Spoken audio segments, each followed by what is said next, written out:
Hello, Rockstar, and welcome to day 18 of your Getting Started Right training.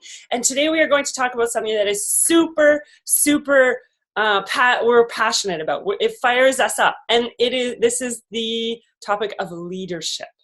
And what we love so much about this topic is I guarantee you that neither Clarissa nor myself thought of ourselves as leaders before we started coaching. We didn't.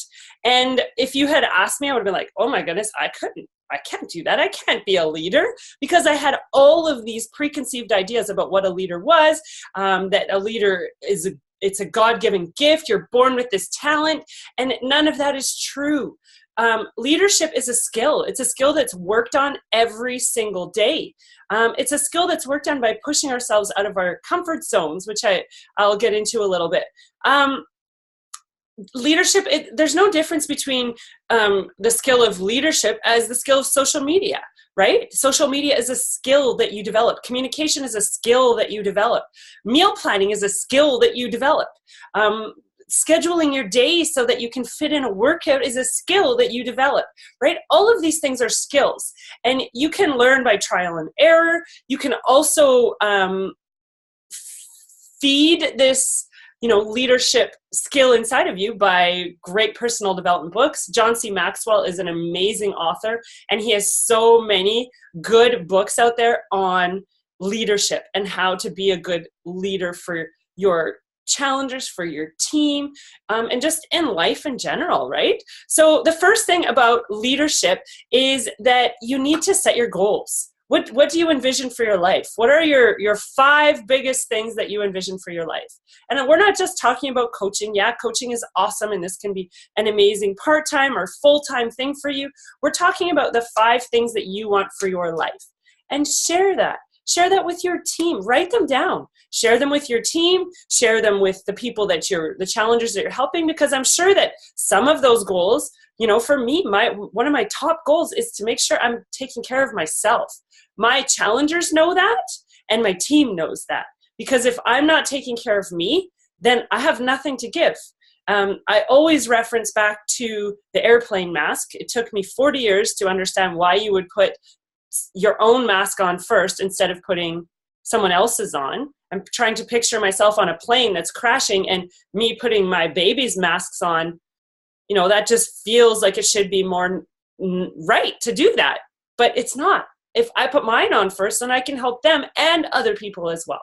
So the other thing that I love about that is there's this children's book called Have You Filled a Bucket Today?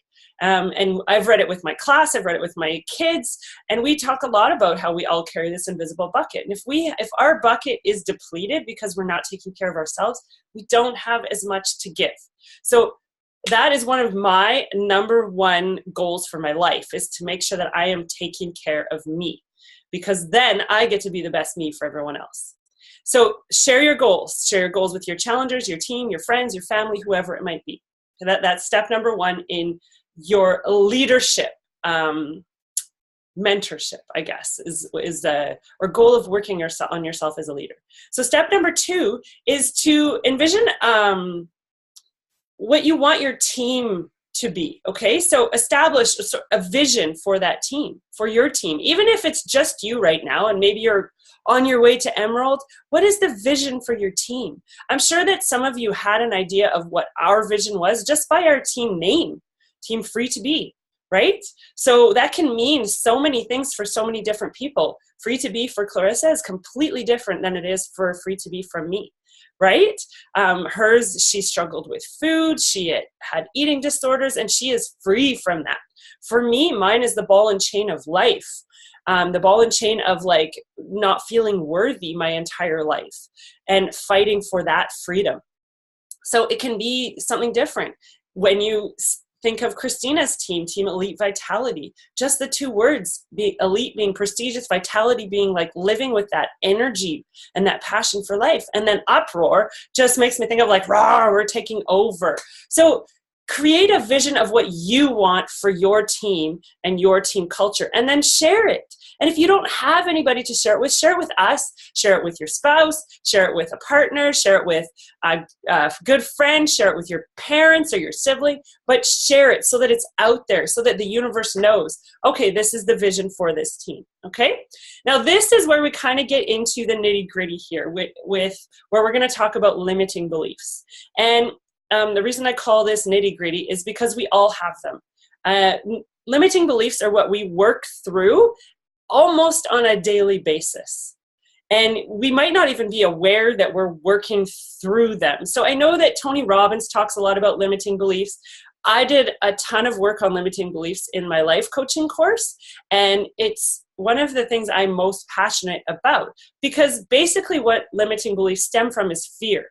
We have conditioned ourselves to believe we are a certain way, whether that has to do with weight or fitness, or and we're not even really aware that we do it. And so then we tell ourselves things so that we perpetuate what we have already conditioned ourselves to be, right? So for a good example of this for me is, well, why would I be successful at this business? Because A, there's so many other coaches out there. What makes me special? And that stems back to my limiting belief of worthiness. And the other thing is I was in a position of my parents were not great role models when it came to finances. So what I know about money is nothing. So there's my limiting belief. So why, if I know nothing about money, why is money going to come into my life? And this is just bullshit that I've told myself, so that I stay stuck in the confines of my box. So right now we're going to work through 5 of those like limiting beliefs, because I want you to think of 5 things that you ideally want for your life. 5 things that you envision for your life. 5 things that, for me, I was scared to dream. And that's one of the things that hit me about a year and a half into coaching. I was like, this vision board thing, and why is everyone doing these vision boards? And then I didn't even know what to put on my vision board. I had no idea, because I was scared to dream because of so much limiting belief, ball and chain tied around my ankle. So I've worked through this hard. Pick 5 things for your ideal life.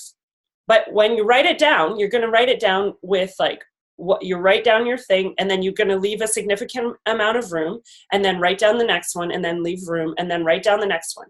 And the reason that I want you to leave room is underneath each one of those limiting beliefs, you're going to write down each one of those ideals, you're going to write down all of the limiting beliefs that are going to get in your way of reaching that ideal. So I've kind of already given you some examples with me, with like, why would I be successful when, there's 400,000 other coaches and I'm just me, and, and so why wouldn't I be successful? I'm passionate, I'm educated, I'm informed, I'm authentic, I'm genuine because I genuinely care that people find what works for them, right? So why wouldn't I be successful? And the other thing for me with the limiting about money is like, well, that's ridiculous. Why not me? Everyone, I remember reading a statistic that if you took all of the money in the world and divided it evenly among all people, everyone would be a millionaire. So there's enough money for everybody. There's enough money for me. Money can come my way. Like I can then write down all of the limiting beliefs that I've told myself over the years, over my lifetime, about why I won't reach these ideals. So once I've written down my ideal, I've written down the limiting BS that I've told myself, and then I'm going to take a big red pen and I'm going to scratch out all of that BS that I've told myself, okay? I'm going to scratch it out, and underneath I'm going to write down why I can have it. Like I mentioned, I'm real, I'm authentic, I care. So, that is your first step at building your leadership, because then you can focus on well, why not me? I'm good at this. I care.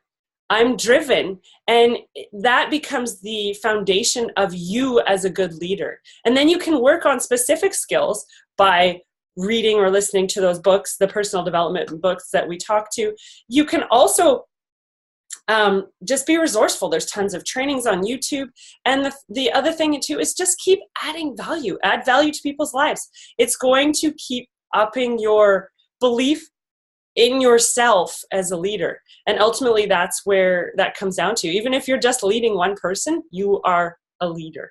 All right. So we're super excited to see once you've done your sheet on your ideals with your limiting beliefs and you've scratched the heck out of it and you've written down why you can have it, then make sure you send us a copy. You can send it via email, you can send it as a picture message, whatever works best for you.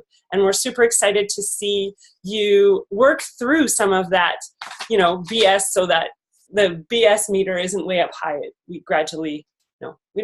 want to destroy it and get it back to reality, because you are a leader just by being here, just by being on day 18 of this training. You are a leader.